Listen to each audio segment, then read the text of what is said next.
بسم الله الرحمن الرحيم الحمد لله رب العالمين وصلى الله وسلم وبارك على عبده ورسوله نبينا وإمامنا محمد وعلى آله وصحبه أجمعين أما بعد السلام عليكم ورحمة الله وبركاته. Tonight's lesson is chapter 4. The author, may Allah have mercy upon him, says Babul Umrah. Umrah, gift in which both the giver and the taker have to wait for the death of each other so that the house, etc., would belong to him permanently. Al-Umrah, not with a ta on the end, Umrah, Umratun, but with a ta marbuta. Umrah, like Kubra. Al-Umrah is a type of transaction. It is a type of financial dealing or transaction.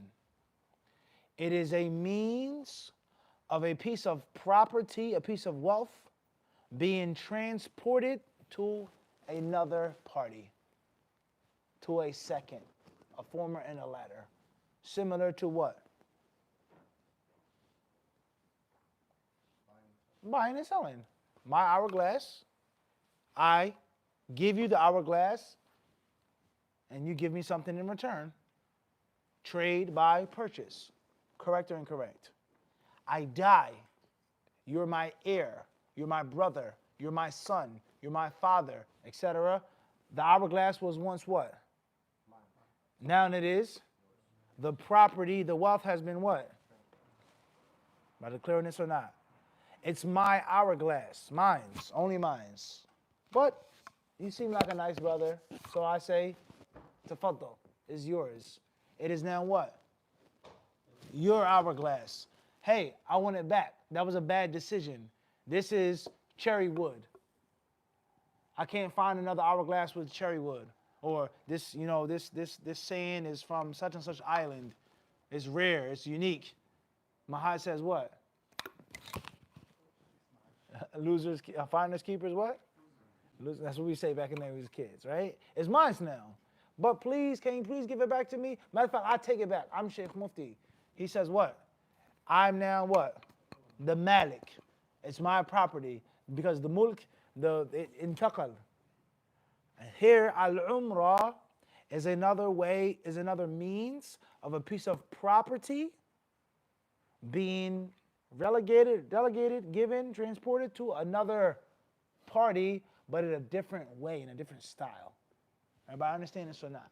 So we talk about wealth, we talk about property. There are different ways for it to switch or change owners. It can be stolen. It can be gifted. It can be a part of the spoils, right? The country said we want our statue back, right? Our diamonds, right? Our gold. And the former colonizing country says what? That was ours. We controlled your country. We ruled your country. And it was legal, and now we no longer rule your country, but you're not getting back what we took in that manner. So a piece of property, a piece of wealth can be gifted, can be donated, can be stolen, can be usurped, can be taken as a part of fair game, booty, spoils of war, of battle, right? We conquered, it's ours now. It's just that simple, right or wrong. Everybody clear on this or not? A thing can be bought, a thing can be traded, and a thing can be given, ownership of possession, of property can take place through that which is called umrah. And I would guess and I would assume, and Allah subhanahu wa ta'ala surely knows best, is that most of us tonight have never ever heard of this term. I think that's safe to assume that most of us have never ever heard of this term, let alone studied it and discussed it. And it is a chapter of fiqh. Buying and selling, gifts, inheritance, will, and then there is umrah. Everybody clear on this or not? Now, regardless of what states in the parentheses here, a gift which with let's leave that, okay? Leave his interpretation for the side for a second. Hadith number 1015, we're going to explain what umrah is, inshallah. The author says, Hadith Jabir radiallahu anhu, قال قضى النبي صلى الله عليه وسلم العمرة أنها لمن وهبت له حديث أبي هريرة رضي الله عنه عن النبي صلى الله عليه وسلم أنه قال العمرة جائزة.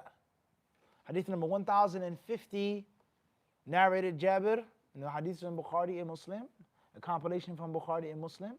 Jabir ibn Abdullah reported that the Prophet sallallahu alaihi wasallam gave the verdict that Umrah is for the one to whom it is presented.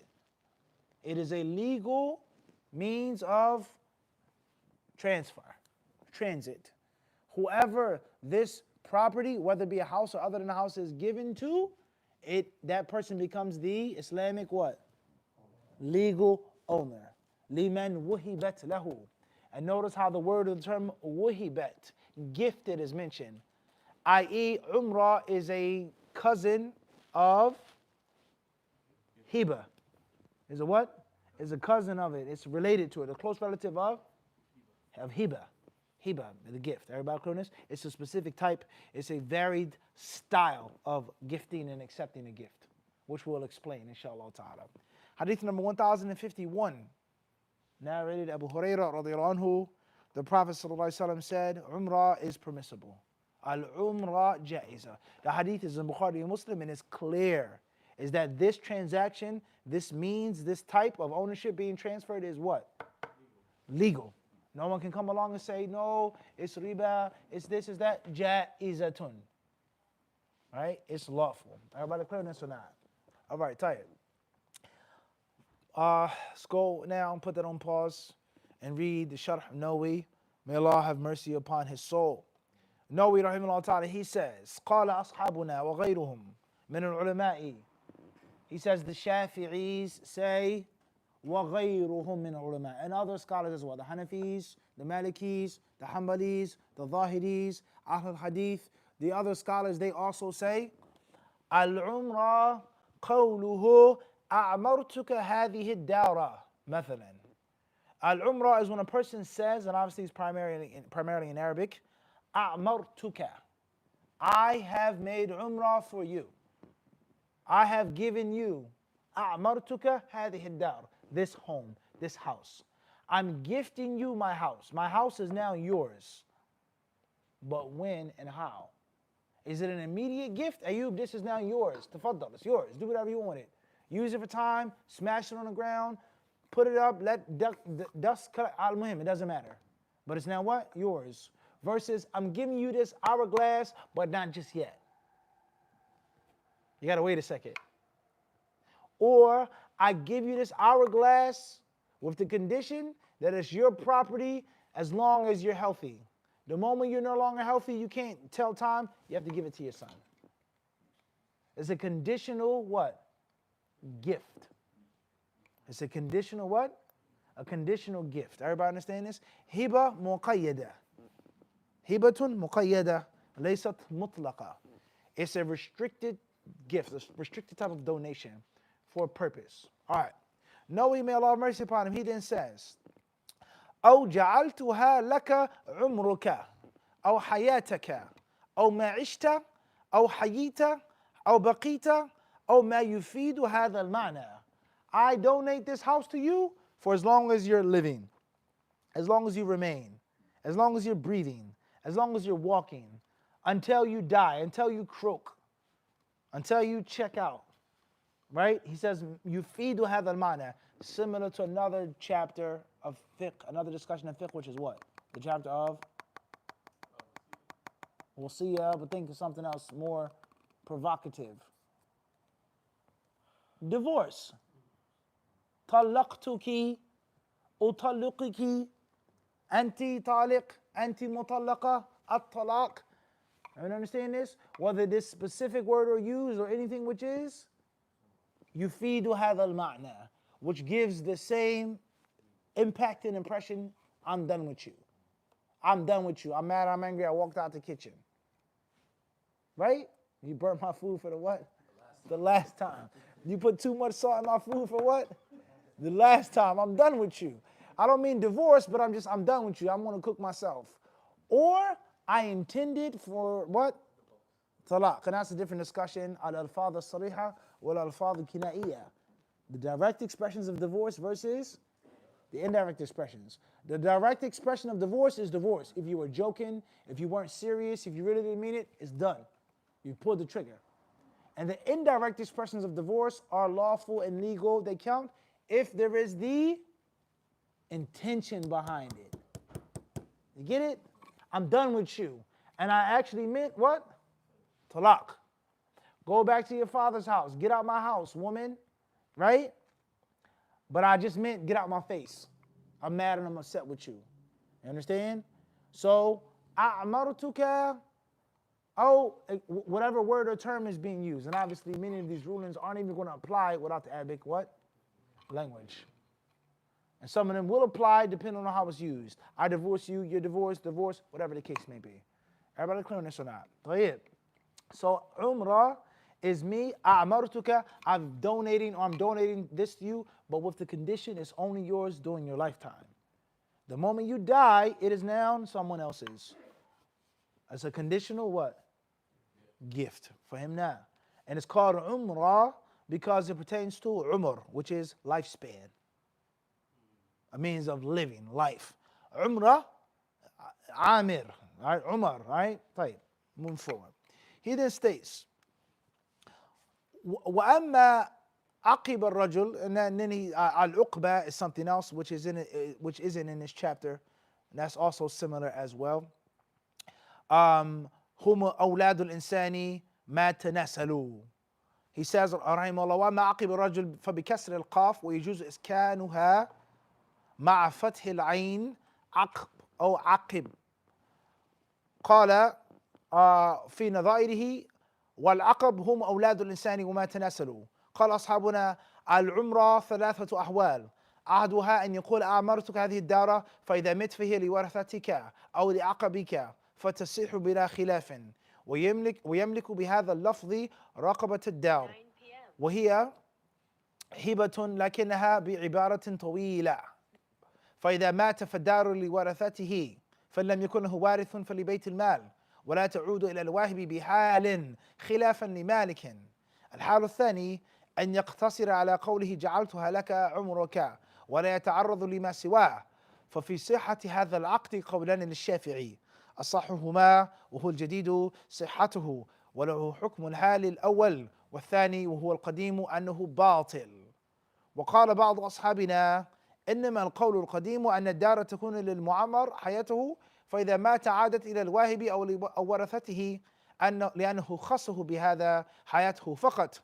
وقال بعضهم القديم أنها عارية يستردها الواهب متى شاء فإذا مات عادت إلى ورثته.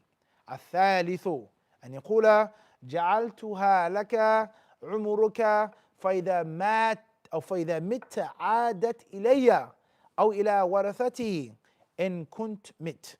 ففي صحته خلاف عند أصحابنا منهم من أبطله والأصح عندهم صحته ويكون له حكم الحال الأول. All right, listen carefully now. Everybody listen carefully, okay? Nawawi, may Allah have mercy upon him, he says, Al-Umrah or an aqib, meaning a person's progeny, a person's offspring. So a person can say, or he says there are three states, three conditions, three scenarios of Umrah. The first is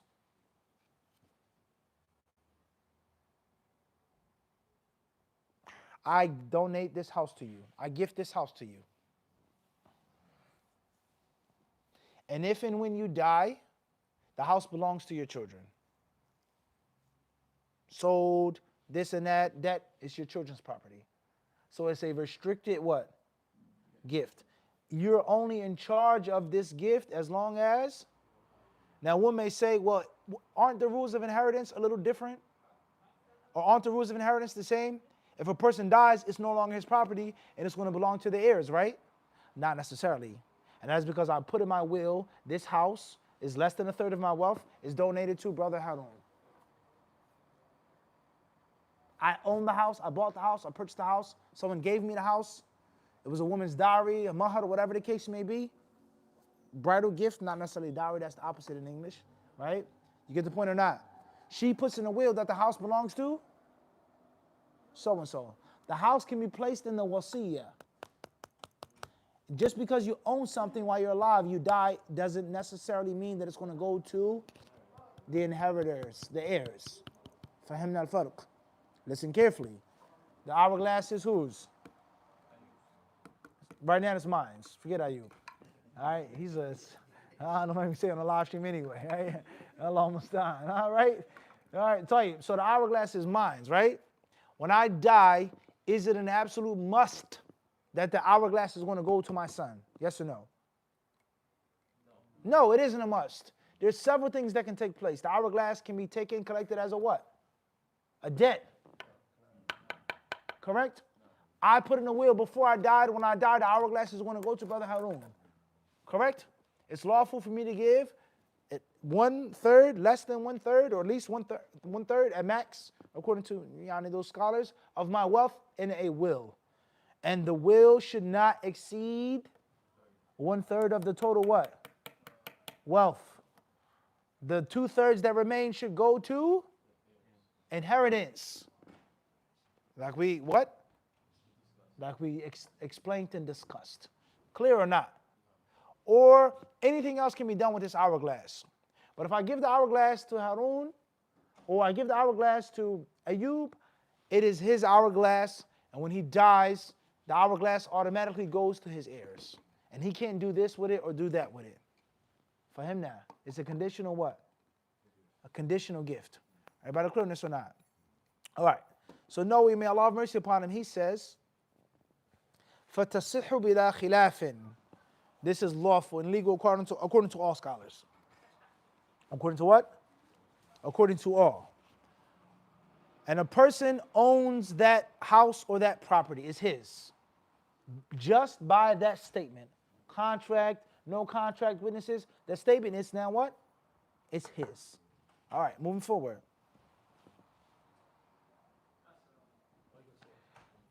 Wa alaikum salam wa rahmatullah. وهي هبة لكنها بعبارة طويلة. This is a gift, but it's just in a different style, a longer style, a restricted style. Instead of me saying, tafadal, it's yours. You can keep it as long as you're alive, and when you die, it's for your heirs. Moving forward.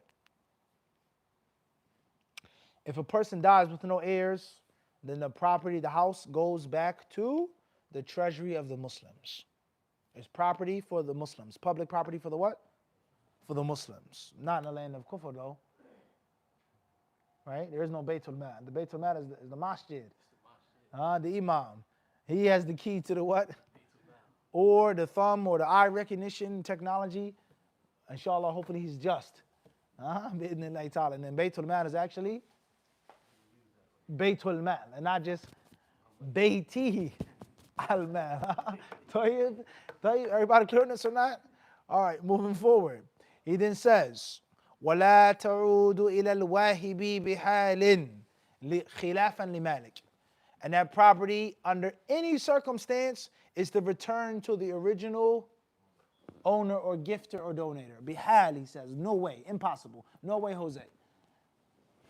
It's no way that the hourglass comes back to me. Khilafan li Malik. And he's refuting Imam Malik, as if Malik said something which was contradictory or on the contrary to that. Moving forward. That's the first what? Scenario. That's the first what? That's the first scenario. Scenario number 2. أن يقتصر على قوله جعلتها لك عمرك ولا يتعرض لما سواه. A person says, I gift this to you, and that's it. As long as you're alive, it's yours. And I didn't mention the heirs. But I said this is yours as long as you're alive. I.e., can it come back now to my heirs? If I die before you, or if I die, if you die and I'm still alive, can it now what?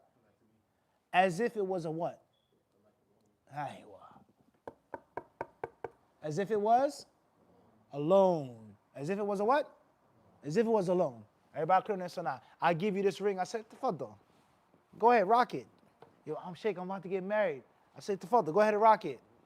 And whether it was understood or not, wear the ring to the wedding, show it off, blah, blah, blah, blah, blah. And then when you're done with it, everybody clear on this or not? Everybody understand this? All right, so the second scenario is a person says, أعمرتك أو جعلتها لك. I've given you this. I've donated to for you as long as you're living. And then the sentence what? Is a period. The first scenario, there wasn't a period. There was a comma, semicolon, or whatever it can be. This is your house as long as you're alive, and when you die, it is now property for your son, for your line, for your lineage. Second scenario, this is yours as long as you're, and then what? Period. End of the sentence. Is this lawful and is this legal? Is this valid? No way. He says, فَفِي صِحَّةِ هَذَا الْعَقْدِ قَوْلَانِ لِلشَّافِعِيِّ. And there are two views. Obviously, nobody's going to discuss his own madhab before anyone else's. There are two views within the Shafi'i school of thought whether this is lawful or unlawful. What's the dynamic on this? Shafi'i, rahimahullah ta'ala, obviously, one of the features of his madhab, or one of the points of discussion of his school of thought, is that he had that which was called al-qadim, and he had that which was called al-jadid. Al-qadim was a view, an opinion that he had at a certain point of his life, and then afterwards he changed it. He changed it. His view evolved. I no longer say that that's lawful. So some Shafi'i jurists hold on to, and some say, and some discuss both, so on and so forth. Are both still valid according to him? Or did he abolish it? Anyone who says that I believe that it's such and such cannot attribute that statement to me anymore. Versus, I changed my mind, but it doesn't mean that I... Clear this or not? All right? So, once Shafi'i, rahimahullah ta'ala, he said that is valid and lawful, and it's just like the first scenario. And the second one, he said, is what? False. Can't take back the gift or put that type of restriction on a gift. Well, there. Moving forward. قال بعض أصحابنا. Some of the Shafi'i scholars, they say, إنما القول القديم أن الدار. All right. So, it coming back to the original owner, what he said in the past, that's valid. And some of them say, no, it's nothing more than a loan. It's idea.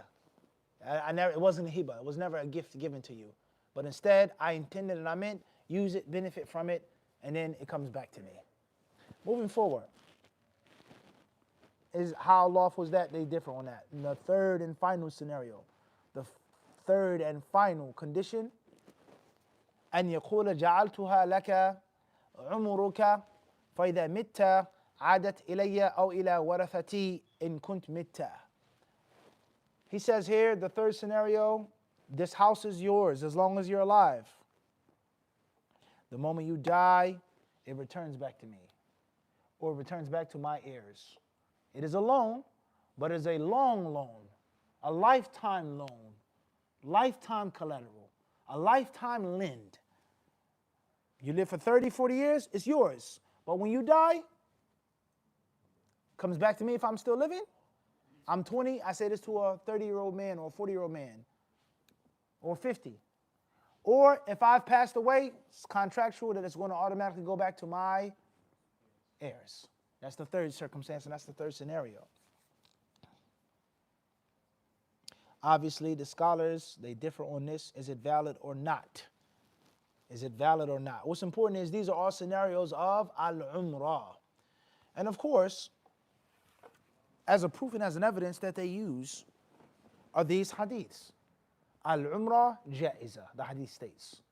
Umrah is lawful. And the Messenger of Allah, sallallahu alaihi wasallam, he didn't specify or restrict. And those who say that this can or cannot be done, obviously they're looking at other proofs and other evidences, taking back a gift, the money being traded, so on and so forth. Clearness or not? In most cases, and Allah subhanahu wa ta'ala surely knows best,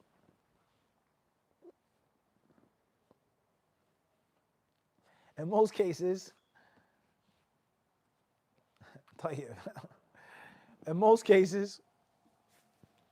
I don't think people are going to deal with this but so much, especially in this specific manner. but it is applicable in America. Say, Sheikh, here, take the car. Alameen gave me his, I never what? I never said you can have yeah, well, I just meant, Yani, handle your business, take care of what you need. When your license or whatever is straight, your insurance, you what? Hey, what? Car's clean, detailed, no scratches, no dents, no dinks. Everybody understand this? What did you mean and how things can become complicated and sticky? What's the proof that you only meant it for? And that is the benefit of the what? Arabic language. The word in itself is proven. Everybody clear on this or not? And this also goes to show us the virtue of the qadi. The superiority of the one who sits, who listens, he gathers the information, and then he makes the ruling. And other people are always going to fight and dispute. My imam says that the house is mine. Your imam says the house is yours. I don't take from your imam. He's a deviant. Or I don't take from your imam. Your imam, he didn't study. Or he studied, but he studied in Medina. He studied in Egypt. He didn't study in Yemen. So therefore, everyone understand this? It's, yeah, I mean, no holds or what? No holds barred in a steel cage match. And some of you guys maybe, remember the steel cage match back in the day. From the top, right? Tell you, khair, inshallah. Barakallahu fikum. No, rahimahullah ta'ala, he then states, وَأَعْتَمَدُوا, he says, وَأَعْتَمَدُوا عَلَى الْأَحَادِيثِ الصَّحِيحَةِ الْمُطْلَقَةِ الْعُمْرَةُ جَائِزَةٌ وَعَدْلُ بِهِ عَنْ قِيَاسِ الشُّرُوطِ الْفَاسِدَةِ والأصح الصحة في جميع الأحوال وأن الموهوب له يملكها ملكا تاما يتصرف فيها بالبيع وغيره من التصرفات هذا مذهبنا. وقال أحمد تصح العمرة المطلقة دون المؤقتة. وقال مالك في أشهر الرواية عنه العمرة في جميع الأحوال تمليك لمنافع الدار مثلا ولا يملك فيها رقبة الدار بحال. وقال أبو حنيفة بالصحة كنحو مذهبنا وبه قال الثوري والحسن بن صالح وأبو عبيدة وحجة الشافعي وموافقي هذه الأحاديث الصحيحة والله أعلم. Why do they say that those scenarios are valid? They base that fiqh opinion off of the ahadith which are sound, and we've read some of them. And those sound hadiths are mutlaqa. They're unrestricted hadiths. Those hadiths do not specify or put a cap or bar or hold on what can and cannot be done. Al-umrah jaiza. Liman wahibat lahu. Whoever is gifted to. Clear? So those scholars who hold the view that those three scenarios are lawful, that's their proof and that's their evidence. And they say we'd rather take the sound hadiths, which are unrestricted, instead of qiyas. Because the qiyas, the rules would mandate that those conditions are what? Invalid. How are you going to give somebody a gift and then say, I can take it back, or you got to give it back such and such a time? Clear or not? Once the gift is given, then what? It's now my property. So the clear text, we read and studied those chapters on what you can and cannot do concerning a gift. Those ahadith don't speak about umrah. So those scholars, they say, we'll use qiyas. Here is the text speaking about this. The text don't speak about this, but the same ruling applies. Shafi'i and other scholars who agree with him, they say that would be the case if it wasn't for the specific dalil. The specific what? Dalil.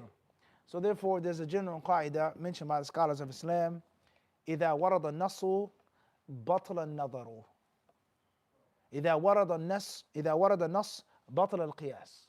When there's text, there is no qiyas. So technically speaking, this should be the rule, but there is a specific exception. Something like parking. I would be okay during this time, but the sign clearly says what? No standing. No what? No stopping, no standing. I.e., that prohibition is what? Mutlaq. It's unrestricted. It's what? Unrestricted. Versus you can park here from this time to that time. It's not a bus lane, so on and so forth. So technically speaking, I should be good here. But that sign which says no stopping, that is the clear what? That's a specific hadith that can't be done. Or specific hadith that stated, the sign says that you what? 2-hour parking. Even though it's in a busy street, so on and so forth. Wadah? So, what is the ruling on giving someone a gift with conditions? In general, what's the ruling on that? No. Based off of what we studied, the general rule in giving a gift with conditions is what? It's prohibited. I gave the man the horse and the man wasted the horse. Give me back the horse. I'll take back the horse, or I'll at least buy it from you. What did the Prophet ﷺ say? La ta'ud fi sadaqatika. Don't take back your gift. Don't take it back your charity. Inna al-aida fi hibatihi. The one who gives something and takes it back is like a dog who? Clear. So the general rules would mandate that this type of transaction is what? Fasid. It's an invalid contract. A marriage contract in which a woman makes this condition and this stipulation, you can't do this with me, blah, blah. What type of marriage is that? Everybody clear on this or not? And obviously the discussion on can a woman marry a man and place a condition that you can't marry another wife. Some scholars say yay and some say nay. One of the reasons why they say nay is because they say that's shart fasid. That's a false condition. Everyone understand this? I donate this house to you, but you can't step foot inside of it. Not only is it fasid, but it doesn't even what? For him, that we're on the same page or not, guys? We're on the same page? All right? But the problem is that we now have what? Al-umrah jaiza. We have specific hadith, specific dalil stating that this type of transaction is lawful. So that is why there's a fork in the road between the scholars of Islam. Clear or not? The general rules which would normally apply versus the specific dalil, stating that it is lawful and that dalil doesn't place any restrictions. The hadith doesn't place what? Restrictions. Well, because it's problematic. If there was no text, it's problematic. I give you a gift as long as you're alive, and then when you die, it automatically goes, it's mine. So, but there's a specific what? Specific proof. Clearness or not. All right, moving forward. He then says, that which is most correct, he says that which is most correct is that all three scenarios, all three circumstances are lawful. And that the one whom the house, for example, was gifted, owns them. And he can do whatever he wants with that property, selling or other than selling. That's the Shafi'i madhab. Imam Ahmad, rahimahullah ta'ala, he said, the only type of umrah that's lawful is the umrah which is unrestricted. It's yours, like hiba, and not as long as you're alive, so on and so forth. Imam Malik, rahimahullah ta'ala, he said different things concerning this. Different things. They asked him at different times, different students, different disciples. He said different things. One madhab has 3 or 4 different what? No. Positions of the imam. Tayyib, the 3 main tiers of the madhab. Qawlun, riwayatun, wajhun. Qawlun, riwayatun, wajhun. Qawl, a statement, is something that is factually proven that the imam what? Said. He said it, for sure. Riwayatun, it is said that he said it.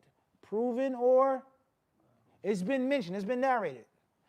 Wajhun is the view, the opinion of the disciples based upon the principles of the imam. I'm going to buy some tea for Sheikh Mufti. He's not here, he's not picking up the phone. A teacup, a tea glass, based off of what I saw him drink this, I didn't see him drink. In most cases, he would what? He would what? Not drink it, he would what? No. He would like this cup. Based off of his. Clear or not? You get it or not? I want to buy Sheikh Mufti a plastic teacup. You get it? You get it or not? I never seen him. I'm gonna buy him a Starbucks coffee mug with the naked mermaid on the thing. That's what it is. Back in the day, she was fully naked. Her chest was out. But as the company grew, then they covered her up. And if you look today, you can see the tentacles or whatever, and then you can see what? It's halfway covered. Sheikh Mufti drink out of this cup with this mermaid, bucks for the Star of David. Did I say I wouldn't drink out the cup? Did I pick up the phone? You're in Starbucks? But you make the decision based off of what? Based off of, what's the word I just gave to you? The principles. The principles. This is Sheikh Mufti's madhab on tea glasses, on teacups. Not plastic, not styrofoam, not from this company, not too big, not with a mug. You ever see me drinking one with a mug? Like with a handle? Like a big cocoa mug? I don't think, you get the point? Versus me saying, I don't like to drink out of a plastic cup or a styrofoam cup. That's a what? Qawlun. Ahmed was there. Ahmed's trustworthy. He accompanied me. He was my friend. He was my student for the years. He said, Sheikh Mufti said, I don't drink out of a foam cup. Method, as an example. Clear? That's a what? Qawl. Riwayah. Some people say Sheikh Mufti never drunk out of a coffee mug. Some people say they've never seen him drink out of a coffee mug. Some people say, I heard such and such. Wajhun is what? I never said it. It's never mentioned that I said it, but what? It's based off of it. They've deduced, they've looked at all of his statements, how he thought, his way of thinking, his thinking process, his thought process, and then they concluded this is what he would what? Say if he was in this position. If he was here right now, Sheikh Mufti will buy that glass. For him now? Alameen, I know he would like this. He's not here, but I what? I've been with him, I did this, I know he would what? He would rock this. That's not his style. H is mellow. Sunday morning, slow, quiet storm. He don't like stuff that's too loud. But Brian, definitely. Loud, boisterous, right? Talkative, bubbly. That's his personality. Everybody clear on this or not? Mamoon, he wouldn't, I don't think Mamoon would like this one. But I'm sure he would what? He would like that. Everybody clear on this or not? Qawlun? Riwayatun? Wajhun is very beneficial. Many things in the Shafi'i madhab, the Hanafi madhab, the Maliki madhab were never ever what? Said by that Imam. Clear? Within one madhab, Imam Ahmed, Imam Malik was asked about this thing and he said 4 different things. You guys with me or not? What? 4 different things he said. Within the madhab, we have 4 disciples disputing on what he actually said. You guys clear on this or not? So within the madhab, there are levels and tiers, and all of this information, this factual information, don't just take this from me, shows you the cheap deception of people who try to sell madhabs as if they're just, you know, a slice of cake, walk in a park, and there's, you know, utopia. You know, it's what's the word I'm looking for? That having a madhab is nirvana. There's no worry whatsoever. It's any Joe Blow off the street can just trip and just fall into bliss. And reading the text, studying the text, the hadith is confusing, it's hard, it's this, it's going to make you, it's all evil and wretchedness is what? Is in directly taken from the text. That's the lie, that's what? That's propagated. Is this not the case? But if we sat down and we're just reading one madhab, your head could what? Could spin. And there are books for beginners in this madhab, and there are books that are advanced. But the person, the cheap car salesman, he's just sounding like it's what? MashaAllah. All your worries will go away when you have a madhab. Right? That's a lie. That's a what? That's a lie. They'll never hear them explain that. Imam Ahmed, Imam Malik, 4 different views. But you can't study 4 different hadiths. That's too confusing. But the 4 different views of Malik, that's, you see the hypocrisy now? And most people, unfortunately, who are fanatical to any way, they're going to hide things. They're going to hide uncomfortable, they're going to hide inappropriate, just uncomfortable realities to the common, simple-minded person. They're going to hide it from them. And they're going to sell it to them as if it's mashallah.